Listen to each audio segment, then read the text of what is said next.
Hey everybody, this is Mr. McKee again with SEC 210. Today I'm going to be going over Lab 21.2.11, which is encrypting and de-encrypting data using a hacker tool. Alright, so let me get this thing back where it was. Alright, so this lab is a little bit longer than the other ones. Not too long though, lots of text and screenshots, so it shouldn't be bad. Now if you're in my course, this lab has 8 questions to answer. Alright, so answer those on the Word document that is on the submission link in Moodle and submit that. Alright, what if you work for a large corporation that had a corporate policy regarding removable media? Specifically, it states that only encrypted zip documents can be copied to a portable USB flash drive. In this scenario, the Chief Executive Officer, or CFO, is out of town on business and he has contacted you in a panic with an emergency request for help. While out of town on business, he attempted to unzip important documents from an encrypted zip file on a USB drive. However, the password provided to open the zip file is invalid. The CFO contacted you to see if there's anything you could do. Note, the provided scenario is simple and only serves as an example. There need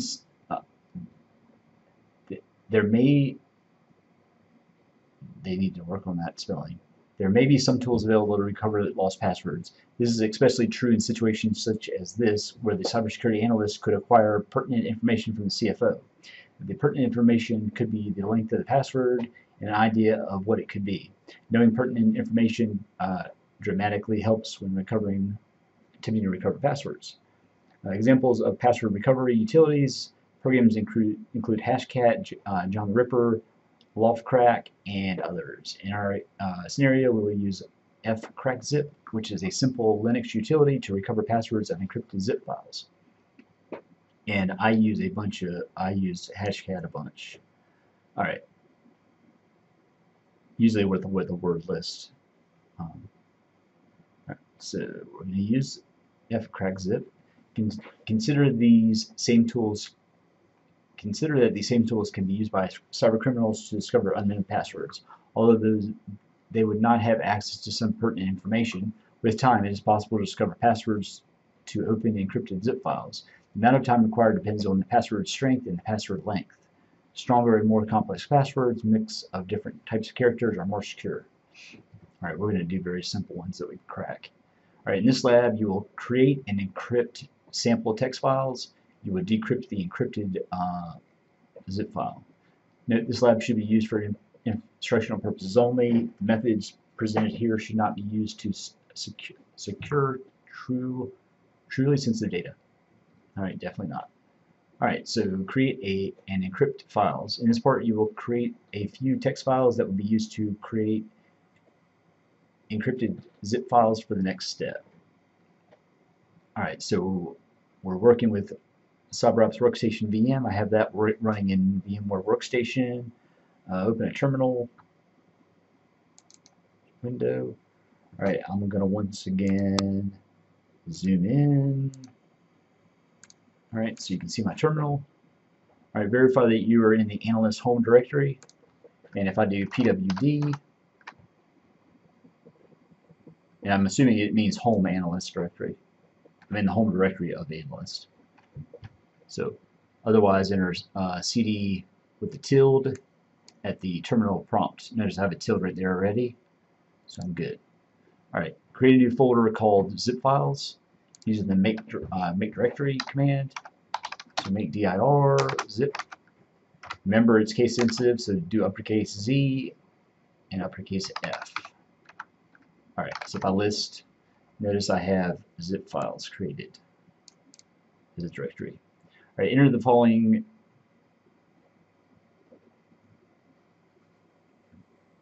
move to the directory cd zip files. Whoops. Alright, notice I'm in the zip files directory. My mouse isn't working great. Maybe the battery's getting low in it. Alright, so I want to create 3 files. Alright, so we're using the echo command. This is a simple test file, and we're doing the greater than, so we're creating a file named sample file-1.txt with this in it. This is a sample test file. Alright, so I can use the up arrow. I can make that a 2. Alright, up arrow again, make this a 3. Alright, so if I list now, notice I have 3 text files. And if I do cat sample 1, notice that I have the text in there. Alright, verify the files have been created using the ls command, long form option, so ls-l. Alright, notice they're there. That's another way to list those. Alright, I'm going to clear all that stuff. Alright, so zip and encrypt the text files. Alright, next we will create several encrypted zip files using varying password lengths. To do so, all 3 text files will be encrypted using the zip utility.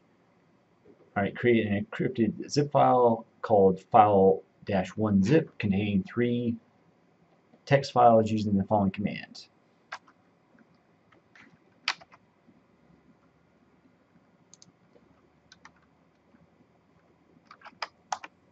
Alright, zip key option file-1.zip sample an asterisk. Alright, when prompted for the password, enter a 1-character password of your choice. In this example, the letter B was entered. Enter the same letter when prompted to verify.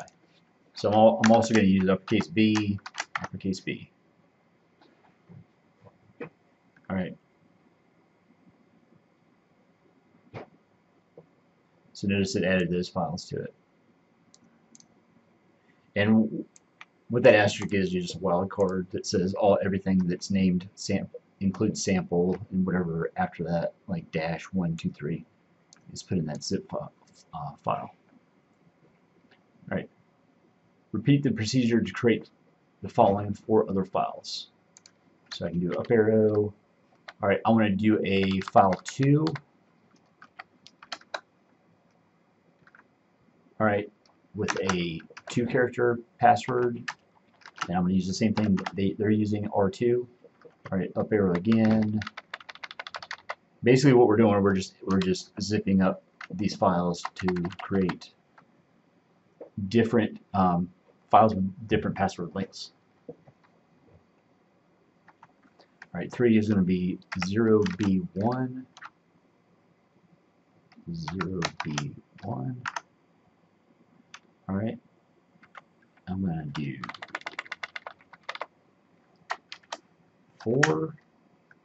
Alright, 4 is Y, or make sure it's uppercase Y, 0, uppercase D, lowercase a, Y, 0, D, A. Alright, that one's done. And finally, you can't really see it, but move this up. Oh, that was not good.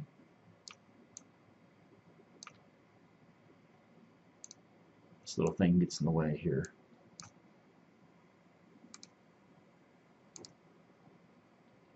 Alright. Alright, so you can barely see that, but we're going to do zip 5.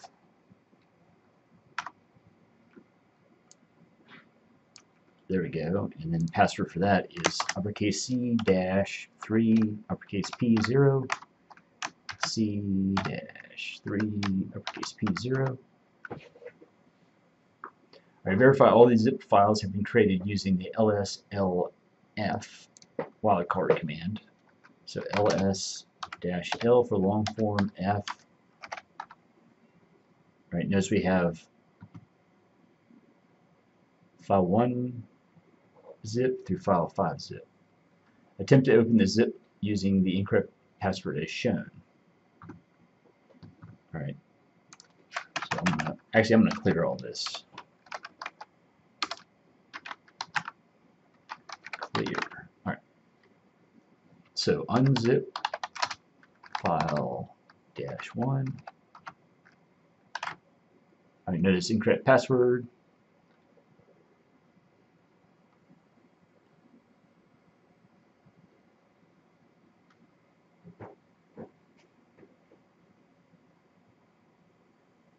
Attempt to open the zip using an incorrect password as shown. All right, so it just shows you what's in it.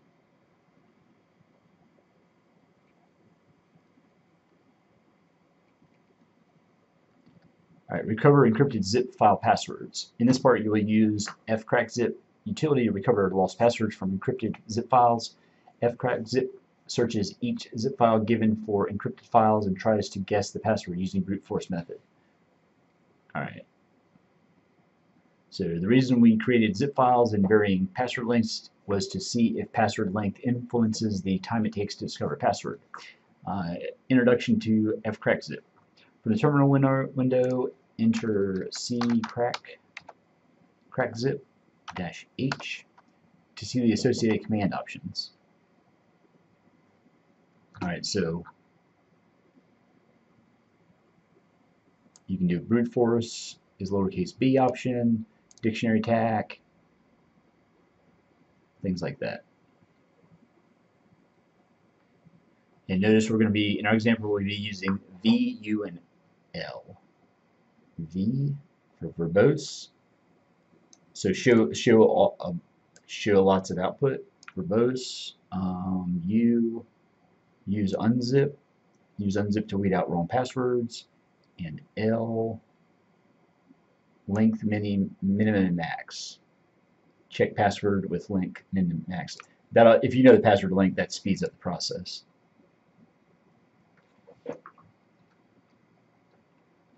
Alright, so I'm going to clear this again. It says feel free to experiment with other options if you'd like. Recovering passwords using fcrackzip. Now attempt to recover the password of file1.zip. Recall the one that a one-character password was used to encrypt the file. Therefore, use the following crackzip command. fcrackzip.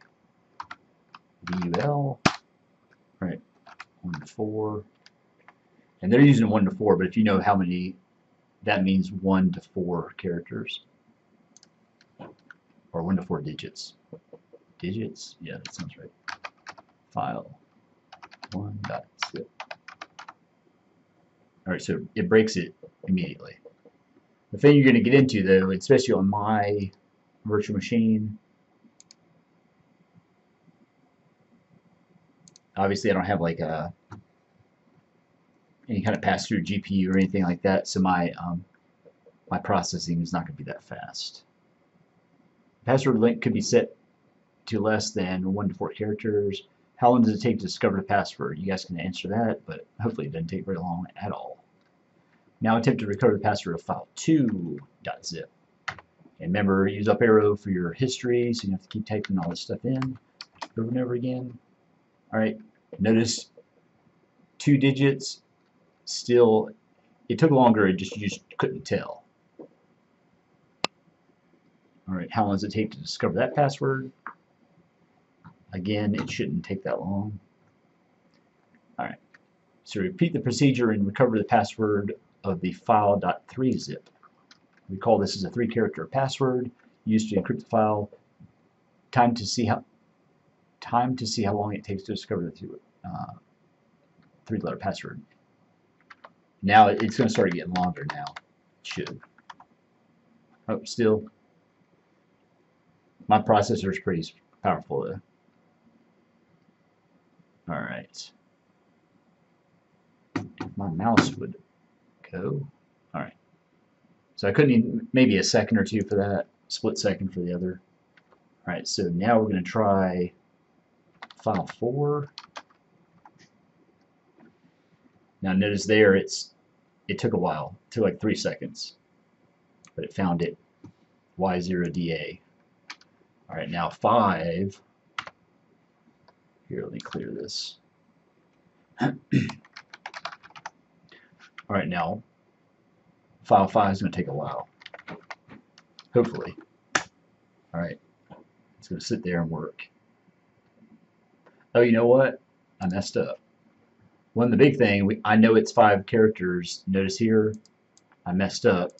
If you use your history, you got to make sure it has 1 to 5 characters. You can see it went through 1 through 4 super quick. A 5th character makes it a lot slower.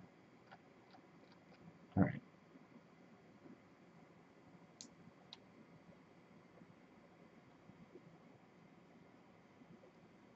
Now I'm gonna let this thing sit. It's 11:42 right now. I'll be right back as soon as it's done. All right, so that only took a couple minutes. I got caught in the hallway though, but it was probably done in about, I don't know, 5 minutes. All right, so how long did it take to discover that password? I would say about 5 minutes on my computer. Now your computer might be a little bit slower or faster depending on how you have it set up.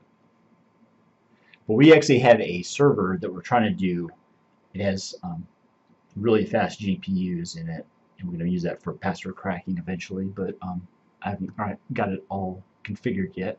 All right, so recover a 6-character password using fcrack. All right, it appears that longer passwords take more time to discover, and therefore they are more secure. However, a 6-character password would not deter a cybercriminal. How long do you think it will take fcrack to discover a 6-character password? I would say 10 times as fast as a 5-digit. To answer that question, create a file called zip, file6.zip. Alright, so I can do echo. Oh, never mind.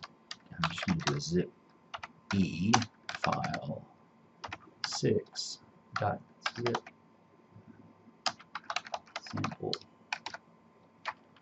Alright. So password. I'm going to use what they use, JAR with capital J's, JAR. Alright, you like that? Alright. Repeat the procedure to recover the password of file 6 using the following fcrackzip command. Alright.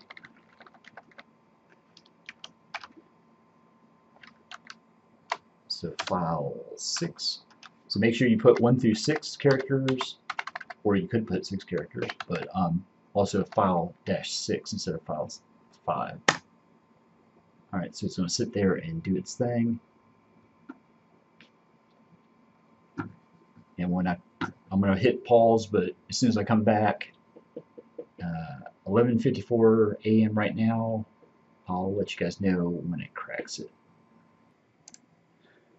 Alright, so it actually broke the password, but I had to go to lunch, so I didn't see how long it took. It probably took, I bet, maybe a couple hours. Hard to tell. But anyways, that's been broken. Password is jar jar. Alright.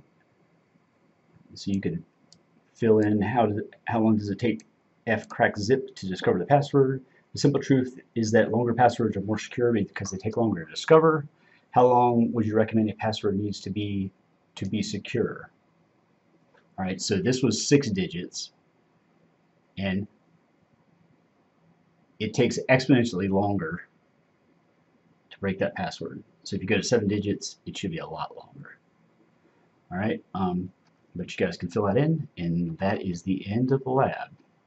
Alright, pretty cool, breaking passwords. Now, normally though, like say for a capture the flag competition, you'd actually use a word list to correct the password using like hashcat.